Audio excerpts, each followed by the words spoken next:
Good morning and welcome to the Bus Stop Banter. It is Monday and today we are talking a sports weekend that didn't have the results that you wanted and what we do about it. So let's talk about the tournament this weekend. How'd it go?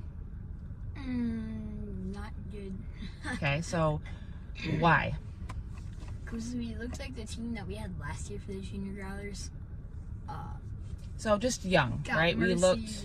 Yep, we haven't gotten Mercy this year except this weekend, and their Mercy rule is anything 10, like 8 to 10. Like so it's a weird Mercy rule because they came back from a game the weekend before from 9-0. So each tournament has their own Mercy rules. I did not particularly like this one. But yeah, so Saturday was pretty rough. The first game they lost by 8, and Braxton had RBI, and that's really the most action they had the entire day. They had 2 runs. And that was pretty frustrating. And then the second game, didn't score anything, and it was a pretty bad game. But what did we do when we came home on Saturday? We worked on fly balls. We did. Yep. So we worked on fly balls, we worked on grounders, we worked on pitching. So this episode is about pushing through the suck and working on the things that went wrong, right? And so there are a couple fly balls that were hard to see. It was really sunny. The weather was wild, and you admitted it's really hard to track some of those fly balls, right? And so most kids come home after a tournament or a bad sports event and they jump on their tablets or they just forget about the game. I have a son who is very much hard on himself, that always wants to do better, and he gets that from me because I am the same way. I always want to do the best that I can do. And so we came home and we worked for an hour on a multitude of different things, right? So we worked on fly balls, trying to track them. We worked on grounders. You and your brother both pitched. You taught your brother a knuckle what? Knuckle curveball. A knuckle curveball. And so Braxton's taking it in his hands to try to get better at the things that he was doing wrong, right? You know, some of the fly balls that came to you that we missed, we worked on those. Yesterday, the results were pretty similar. We didn't get a win. Braxton did catch a fly ball, so that worked. And you pitched pretty well, but it's not perfect, right? And so this team is still learning how to play together. This past weekend is not an indicator of how good this team is, because the weekend before, they held their own.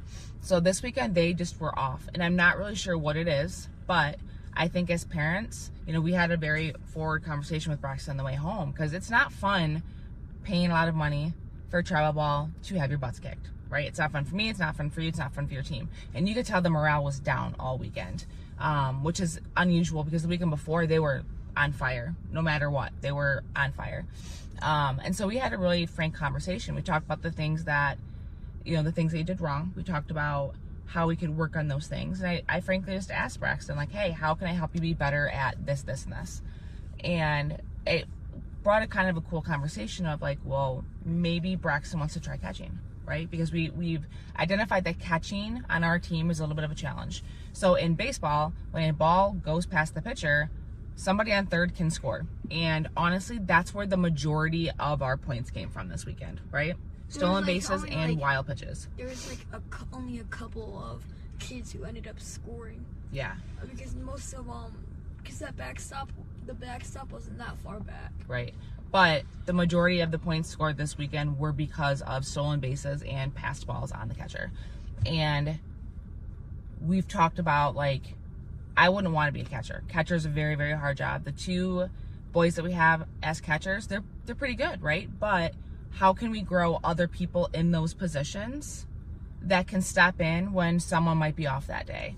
And so it started this conversation between myself and 2 other dads whose kids play in your team of, hey, let's look at this. Let's look at these issues that we're struggling in. And now we're trying to plan on a get together every week on top of everything else, right? You already have 2 games at Westwood. You have Growlers practice Wednesday. Your brother has games on Tuesday, Friday, and then you have a tournament, right? And so we're like, well, how can we juggle all these things?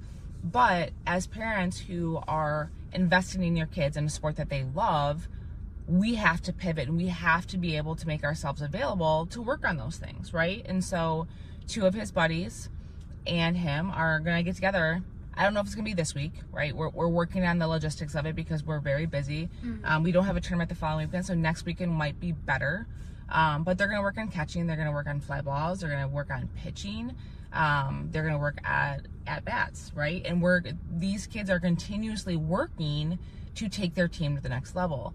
And that's really hard to find in kids today, is this drive to do better, this drive to work on the things that they know they're not excelling at.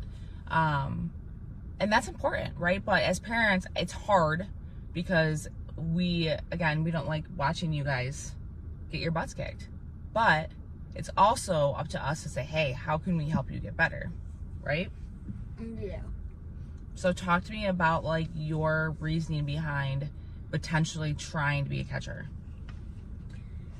without putting other people down, because we understand it's a hard position. Yeah. I have had a lot of people tell me that I'd be a good catcher because they say I'm fast and I have a arm so I can throw kids out. But I don't know because I've never really tried it.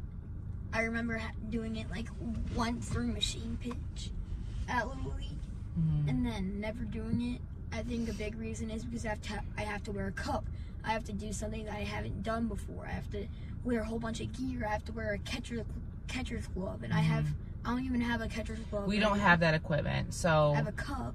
The one thing that we're looking at is trying it at Westwood first, because there's catcher's equipment that we can borrow, and then from there, if we identify that Braxton is potentially a good catcher, then we'll talk about investing in that equipment.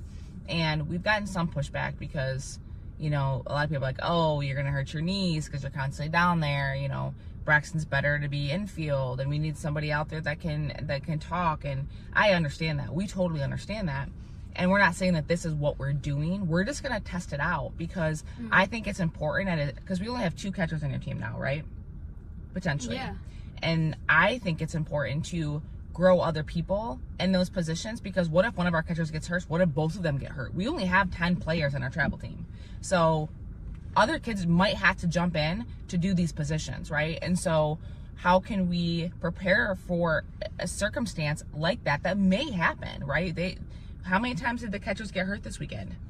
Both of the catchers got hit with the ball. Yeah, because, you know, they're sitting and they're turning their body and they're getting hit right by the rib cage. And so we want to grow potentially 1, 2, 3 more people who could catch if need be. Now, they might not be starters, right? But they might fit in. Like if we realize that someone is struggling at third base, but the guy who's usually catcher would be great, we need to pivot, right? As a team, we need to pivot. And so, you know, myself and the other 2 parents, we were in a group chat last night of, you know, these are the things we need to work on. Let's make it happen. But yeah, so Westwood has the equipment. So you talk about the equipment. But yeah, I mean, catcher's equipment, you have a different glove, you have knee pads, you have shoulder pads, you have chest pads, you have all these different things, right, that you don't normally wear. So not only is it getting used to the position you've never played, it's getting used to all this extra equipment and how to adjust and how your body handles in the movement, right? Because you got to be fast. Yeah. Right? And you're wearing, you know, 20 pounds of gear. Maybe it's not 20, but it's extra weight that you're not used to, and you have to train your body to be able to move with that weight. Because one of your best friends is a catcher, right? Yeah, I have a couple actually. Yeah. And so it's a very, very important position. So we understand having Braxton out in the field is important because Braxton's super talkative and his baseball knowledge IQ is really, really high. But he could also be very beneficial behind the plate because you do have an arm that can throw out somebody at second or third or first or whatever it may be. So those are some of the things we talk about as travel baseball parents, is how do we pivot? How do we bounce back from bad games, right? Like, we don't come home and we cry about it, right? We put in the work to get better, right? And like, talk to me about that commitment. Like, you're committed to your team and improving, right? And so you don't come home and cry about it. You put in the work, right? Yeah, I always want to do my best. Yeah. Like, I always want to have my batting average up. I always want to have RBIs and help my team because that's just what I want to do. Yeah. So, but yeah, so that's what we want to talk about today, is just how do we bounce back from a bad game, right? We don't mope. We don't sit in it and let it fester and, get upset about it, but we learn from it. It's a learning experience. We do the work. We identify the areas that we're struggling, and we work on those, and we move on, right? We have another tournament this weekend.